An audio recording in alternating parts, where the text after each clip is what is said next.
Good morning, everybody. We are beginning our 5th week in this course, headed into the home stretch of the class, really. So things are coming to a head in terms of time and submission of assignments. So be sure that as you are complying with this week's requirements, you're also going back through your grades and grade center and filling in any gaps that you may still have. If you haven't submitted papers that were due in the past, please understand that you can still do that. They'll be late. They may be penalized for being late, and that's okay because the penalty is small, and the penalty for not submitting it is 0 in your grade. You don't want that 0 to be averaged in if you can help it. So do make sure that you've gone back and made sure that you have submitted all of the past due assignments. Now for this week. This week we are really getting into a sort of practical discussion. Courts are not abstract entities that dispense justice from on high. They are human beings and collections of human beings and processes that try to balance efficiency with justice. Their main purpose, overriding purpose, whether it's on the civil side or the criminal side, is to dispense justice to the parties involved in lawsuits or criminal proceedings. But they have to do that within the parameters and the confines of a budget. These things cost money. You have to pay salaries to judges and to clerks and to bailiffs and to stenographers and to deputy clerks and to people who clean the building. But in doing that, you have to take the money that is there in the budget and use it as efficiently and as effectively as possible in order to serve the main goal of the court, which is justice. So in this module, Module 5, we are really delving into some of the ways in which courts try to get the most bang for their buck, essentially. And we're particularly focusing on 2 aspects of that quest for efficient dispensation of justice. And those are the calendaring methods that courts use and the docketing methods that they use. Now, calendaring and docketing at first glance seem like they are the same thing, but they are not. Calendaring requires a sort of map, a day-to-day map of what the court is going to be doing that particular day. Will the judge be holding hearings? Are there trials on the schedule? Is this a motion day? Is it a research day? What's happening that particular day? That's calendaring.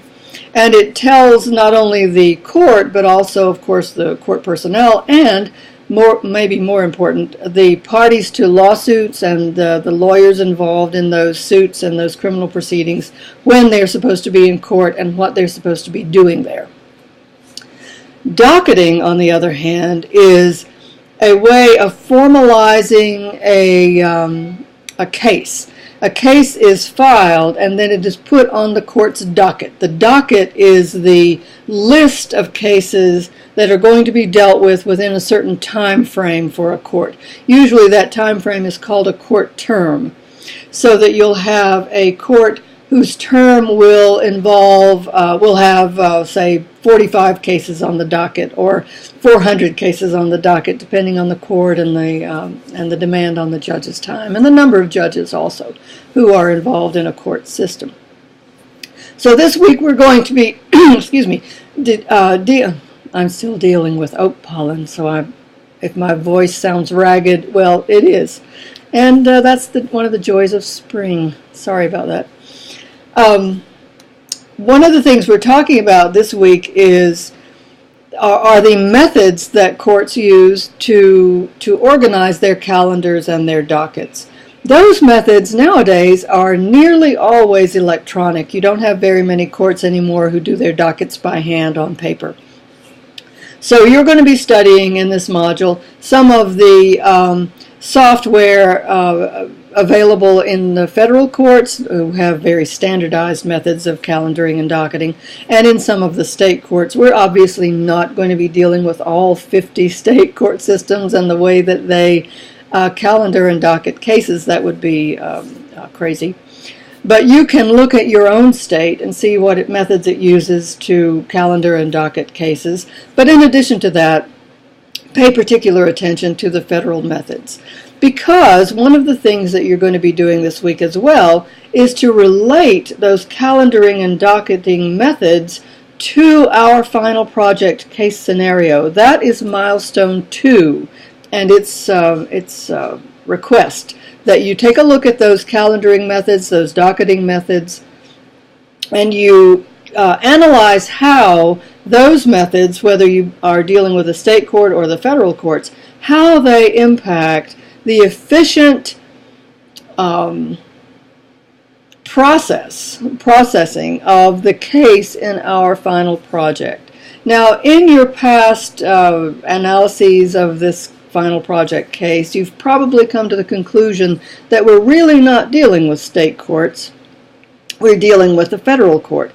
But the milestone 2 requires that you also incorporate a sort of speculative analysis of how, if this case were to be tried in the state courts, how those state court methods of calendaring and docketing would impact the ultimate efficient dispensation of justice in that case.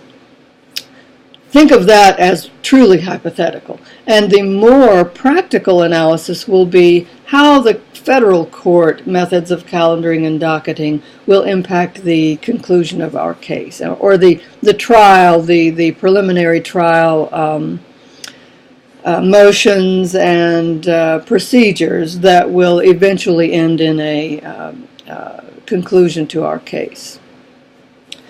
The milestone 2 has several components that you must address in order to do well on that milestone. The first one is the one I just mentioned: how do state, local, and federal courts calendar and docket cases, and how do those methods affect the eventual efficiency and justice of the case.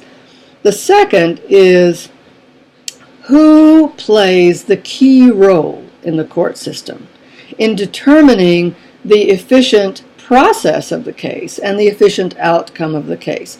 And here, when we're talking about key roles, some students in the past, I noticed, have taken the key role to mean a thing, like a calendaring method or a docketing method or an electronic filing method.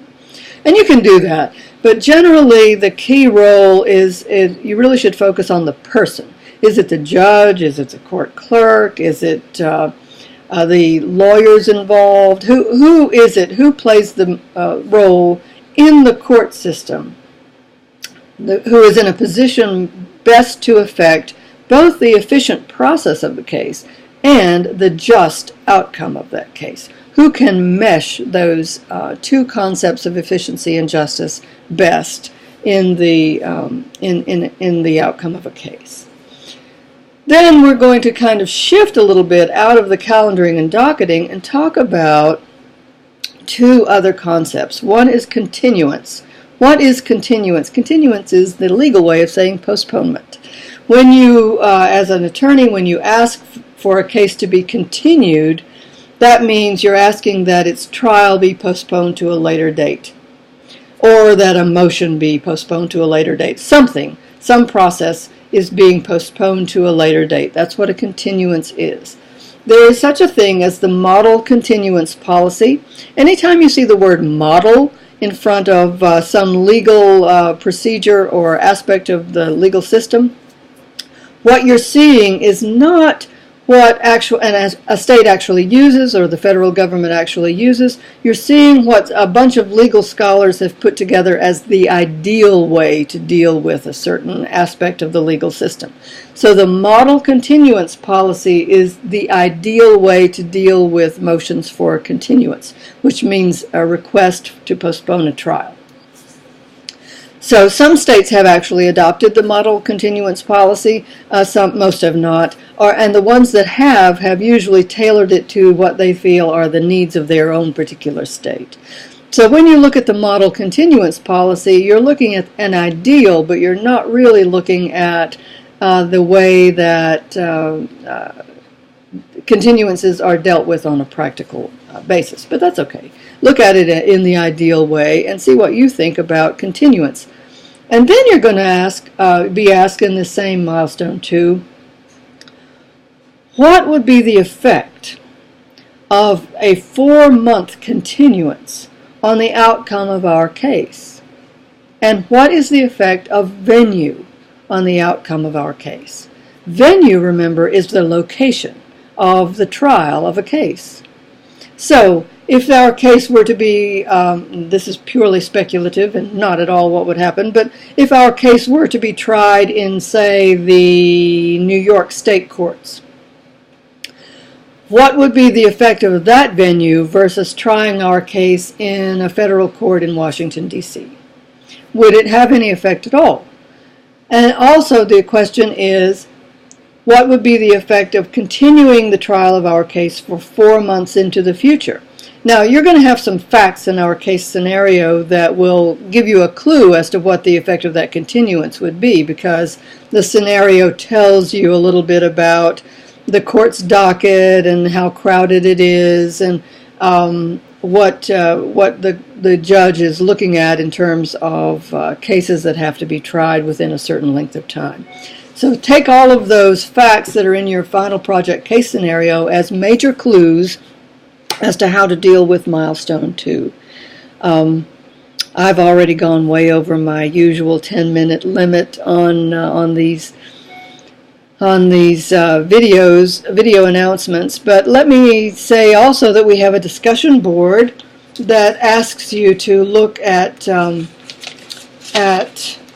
the efficiency and the calendaring and docketing methods, and to say which ones promote justice best of all. You're looking really here at things like the electronic filing system or various calendaring methods or docketing methods.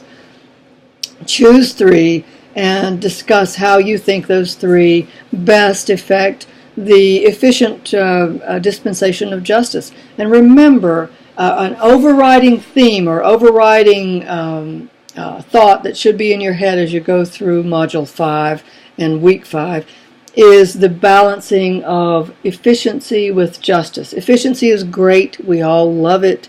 Taxpayers love it because the courts are using their tax dollars to the best advantage. But please remember that efficiency, as wonderful as it is secondary to the court's primary mission, which is to dispense justice. No matter how efficient you are, if the outcomes of your court are unjust, then you're not doing your job. And let me leave you with that little theoretical and philosophical note and say good luck on all your endeavors this week.